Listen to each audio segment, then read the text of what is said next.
Hi, so my name is Jonathan Isaac Tenorio, and this is my mental activity presentation. So I'm just gonna pull up the material I have on my laptop. So the activity that I wanted to perform is a social lunge. A social lunge can be done with the population of children, people with mental health disorders, physical dysfunction. I've seen it performed with children who have Down syndrome and children who have global delay. So, and another population that this can be performed with is people with physical dysfunctions. So the materials that we need for this activity are going to be food, tongs, cups, plates, chairs, tables, a sink if you have one, trash can, beverages or a beverage, and a pitcher to put that beverage in. So the activity itself is going to be conducted with, it's going to help them with routines and roles. So basically the activity I'm going to take you through is they will come in, they will have a table in front of them, there will be a set number of people. So hypothetically, if there's 5 people, there would be 5 cups and plates, and we would go through setting it up. They would help each other set it up. So they would put plate to a chair for 5 times. They would put that cup next to the plate. Once again, that's creating a routine of how it should be set up. They'll put out the utensils, and then for the next thing we will do is there will be food provided. The food will be portioned by the leader, the group leader. It will consist of your proteins, your vegetables, carbs, things like that. And basically it will be put into bowls, and the tongs will be used for the people to distribute the food themselves. They have to realize that that they have to take enough and leave enough for their peers.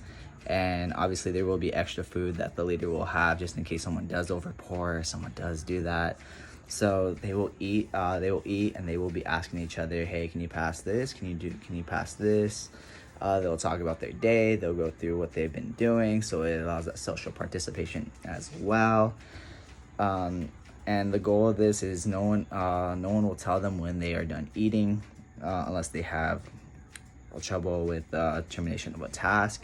But essentially they will choose when they are full and when they are done with the activity themselves, and then they will begin cleaning up themselves and after themselves, throwing away the rest of the food they have, putting it in a little bin where all the dishes are.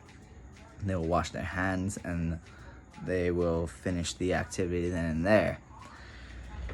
What is the purpose of this activity? Well, once again, it's to improve and evaluate the patients. It can improve skills as well as identify what must be worked on both mentally and physically. So it can improve feeding. Participants will be setting up, eating, and cleaning up.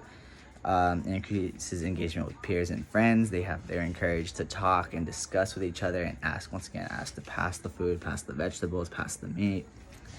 This measures memory, attention, and orientation and consciousness, because once again the participants must know what's going on. After they have done the task once, they're going to be expected to repeat it the next time on their own with less cues, with less involvement from the leader. It's going to be them just kind of putting it together as they progress and develop routines and understand how to do it. Motor skills that will be worked on. You have to manipulate a utensil from your hand to the plate, back to your mouth. Once again, you need shoulder flexion, extension, elbow flexion, extension. You got to be able to supinate and pronate the hand when you're eating. You have to be able to manipulate the objects and your body parts to eat as well.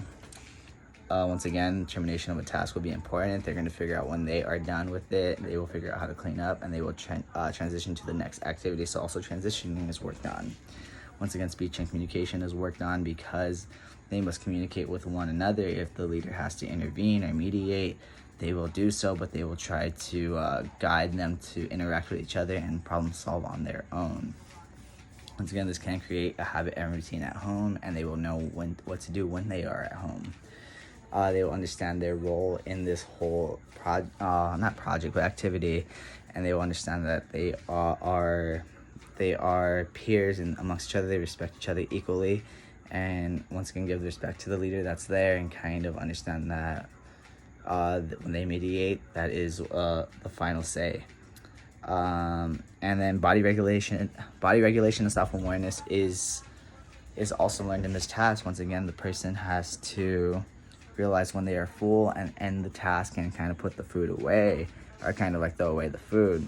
So most families, they'll have a person keep eating just because there is food on their plate. We want to eliminate that. That can also target other mental health disorders, such as overeating. So once they recognize that they don't need to eat all the food, or once their body tells them that they are full, they can just finish eating and they are good to go.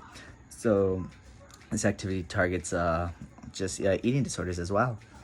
This, once again, I think this is important because we need to understand how to interact with others, pass things to others, listen to the body when you are full, listen to yourself when you are full. And this does target a variety of categories that we can work on and improve. It doesn't just focus on one or two key aspects, and you can observe and document each and everything that happens or things that stand out. So that's going to be this is my presentation, and thank you.